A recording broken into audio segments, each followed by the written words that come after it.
안녕하세요. 오늘은 4월 24일 금요일입니다. 일부 지역은 90도가 넘었습니다. 거리에는 대부분 반팔과 반바지 차림의 사람들을 자주 볼 수 있었고요. 로스앤젤레스에서 이제 평상시 보는 모습을 이제 찾은 듯해서 반가웠었습니다. 어제 시카고에 사는 분과 통화를 했는데요. 그 지역은 며칠 전에 눈이 내렸다고 하네요. 참 미국은 넓은 나라임을 다시 한번 실감했습니다. 오늘은 스몰 비즈니스 오너들이 그렇게 기다렸던 PPP 융자가 결정되신 분들의 고민과 실업수당을 기다리는 직원들과의 그 묘한 입장에 대해서 함께 생각해 보겠습니다. 아시다시피 PPP는 페이첵 프로텍션 프로그램입니다. 그래서 말 그대로 SBA에서 융자해주고 페이롤 코스트로 사용하면 탕감해 주겠다는 것입니다. 물론 거듭 설명드렸지만 렌트 인트레스트 그리고 유틸리티로 지출한 것은 25%까지 탕감해 주겠다고 했습니다만 주 비용은 페이롤입니다. PPP 융자를 서둘러 신청해서 이제 금액이 정해지고 은행으로부터 서류가 도착되어 서명하고 펀딩을 기다리는 고용주들은 이제 이 융자금을 어떻게 사용해야 가장 효율적인 방법인가를 검토하고 있을 텐데요. 어떻게 보면 아주 간단한 것입니다. 받은 융자금의 75%를 종업원 급료와 건강보험 같은 비용으로 융자금 받는 날로부터 8주 동안 지출하면 탕감받을 수 있습니다. 그런데 이게 다가 아니라는데 고민이 있는 것입니다. 에센셜 비즈니스와 같이 해고되지 않고 계속 근무해오던 종업원들의 경우는 고용주가 계속해서 페이를 지급하고 해당 금액을 탕감받으시면 됩니다. 그런데 문제는 해고되었거나 근무 시간이 줄어서 실업수당 신청한 종업원들이 있는 비즈니스들은 약간 고민이 있을 수도 있습니다. 비즈니스가 임시 문을 닫았거나 영업시간을 단축했거나 아니면 정상 영업을 해도 직원 수를 줄인 곳이 많습니다. 이런 비즈니스에서 근무했던 직장인들은 당연히 실업수당을 신청할 자격이 있고 또 신청을 하셨을 것입니다. 그래서 이미 실업수당을 받으시는 분들도 계실 것이고 실업수당을 기다리시는 분들도 많이 계실 것입니다. 게다가 연방정부에서 지급한다는 실업수당 PUA는 아직 만져보지도 못한 분들이 거의 대부분이실 것입니다.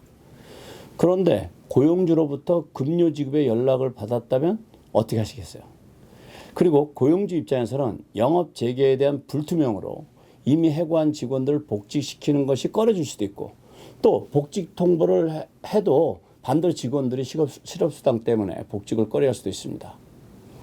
자, 정리하면 고용주는 급료를 지급해 주고 싶은데 직원들은 원치 않을 수도 있다는 얘기입니다. 참 이런 아이러니한 일이 일어날 수 있다는 것입니다. 그런데 이것은 현실입니다. 여기서 양쪽 입장을 정리해 보겠습니다. 먼저 종업원 입장을 보겠습니다. 해고이던 근무시간 단축의 이유이건 실업수당을 신청하셨다면 일단은 현재 수령 여부를 떠나서 PUA 즉 $600를 받으시는 것은 소급해서 받으실 수 있습니다.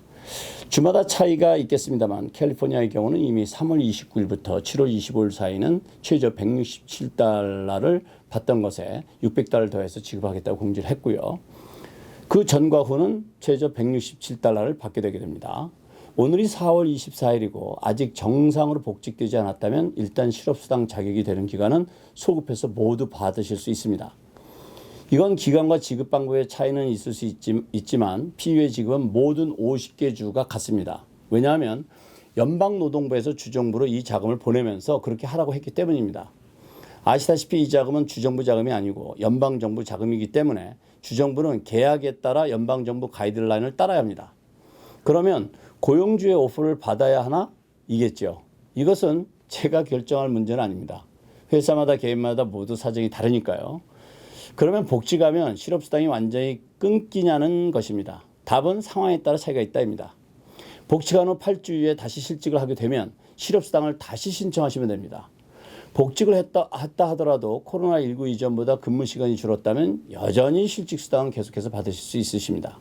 다만 2주마다 베네핏 서티파이를 할 때 이 사실을 주정부에 알리면 주정부에서는 실업수당 수혜 기간 동안에 발생하는 소득을 고려해서 수당 금액을 조정하게 됩니다. 이때 조정되는 수당 금액은 주정부에서 지급되는 것이지 연방정부에서 지급하는 $600가 아닙니다. 결국 완전 복직되면 실업수당은 끊길 수 있지만 부분 복직이면 여전히 실업수당 수혜 자격이 있게 되는 것입니다. 직장인들은 이 부분을 잘 참고하시면 되겠습니다. 한 가지 예로 이해를 더해 보겠습니다. 갑이라는 직원이 지난 3월 30일부터 실직했다가 다음 주 월요일인 4월 27일부터 복직해서 해프데이로 일하기로 했다고 가정하겠습니다. 갑이라는 직원은 지난 3월 30일부터 4월 24일까지 오늘 금요일이니까요. 실직수당 대상이 되겠죠. 실업수당은 최고 $450에서 주당 $600를 3월 30일부터 4월 24일까지 소급해서 받으실 수 있으십니다. 4월 27일부터는 해프데이 일을 시작했으니까 일단 주정부로부터 받는 실업수당은 줄을 수도 있습니다. 그러나 연방정부로부터 받는 비유에는 변함이 없이 받을 수 있으십니다. 그 이후 8주 동안 근무했는데 PPP 자금이 떨어진 고용주가 계속 고용이 어려워서 다시 일자리를 완전히 잃었다면 매주 2주마다 점검하는 주정부에 이 사실을 명시하면 다시 주정부 실업수당이 조정될 것입니다. 이번엔 비즈니스 오너 입장을 보겠습니다. PPP는 분명히 좋은 융자입니다. 그 이유는 첫째, 융자금 받은 날로부터 8주 내 지출하는 금리와 금리 관련된 비용, 그리고 렌트 등의 비용에 대해서 지출하고 이 부분은 탕감받을 수 있기 때문입니다. 코로나19로 직원을 모두 해고했다 하더라도 적어도 8주 동안은 직원들을 출근케 해서 비즈니스를 정비할 수 있는 시간을 가질 수 있습니다. 이런 시간을 통해서 코로나19로 인한 스테이 앳 홈 기간이 풀리면 바로 영업을 개시할 준비의 기회를 가질 수도 있을 테니까요.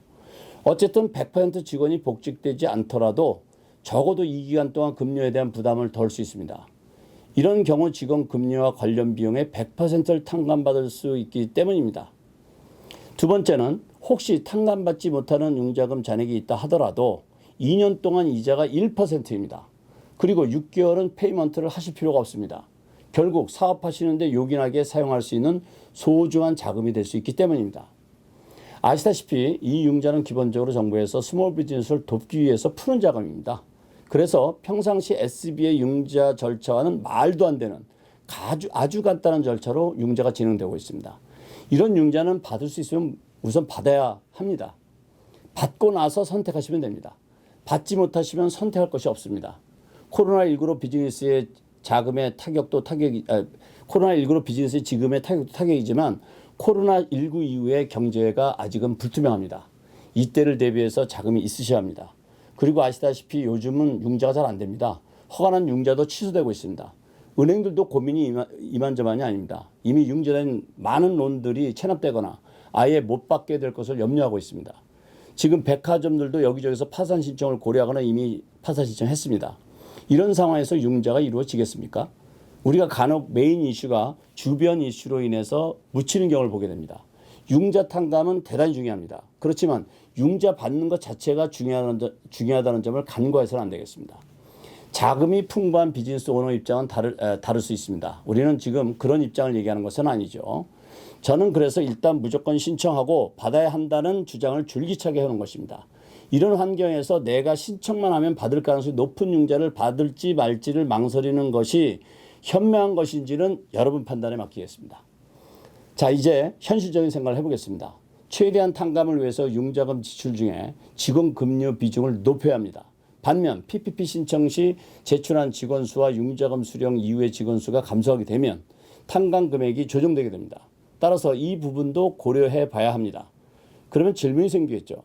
PPP 융자로 직원 급료를 지급하려는데 직원이 연방정부에서 지급하는 실업수당 피유예를 받기 위해서 풀타임 복직을 원치 않을 경우 어떻게 하면 좋을지. 이 질문에 문구 하나를 명확히 해야 할 부분이 있습니다. 직원이 일하길 원치 않느냐, 아니면 자녀들이 학교를 가지 않아서 돌봐야 하고 또는 집안에 사정이 생겨서 일할 수 없는 환경이어서 복직이 어렵거나 또는 복직을 하더라도 제한된 시간밖에 일할 수 없는 것이냐는 것은 크게 다를 수 있습니다. 법적으로 따지면 전자는 실업수당 자격에 문제가 생기게 되고 후자의 경우는 실업수당 수혜 자격에 영향이 없게 되겠죠. 입장마다 차이가 있겠지만 지금 시행되고 있는 실업수당의 가장 큰 매력은 $600 지급입니다. 그것도 최장 13주입니다. 혹시 직원들 중에 풀타임 복직은 어려우나 제한된 시간 근무는 가능한 직원들이 있을 수 있습니다. 이럴 경우 이 직원들은 회사로부터 급료를 받고 부족한 부분을 실업수당으로 어느 정도 보완이 가능하기 때문에 선호할 수도 있습니다. 이런 경우에는 고용주도 직원이 출근해서 업무에 도움도 되고 PPP 탕감을 받을 수 있는 환경이 조성될 수 있습니다.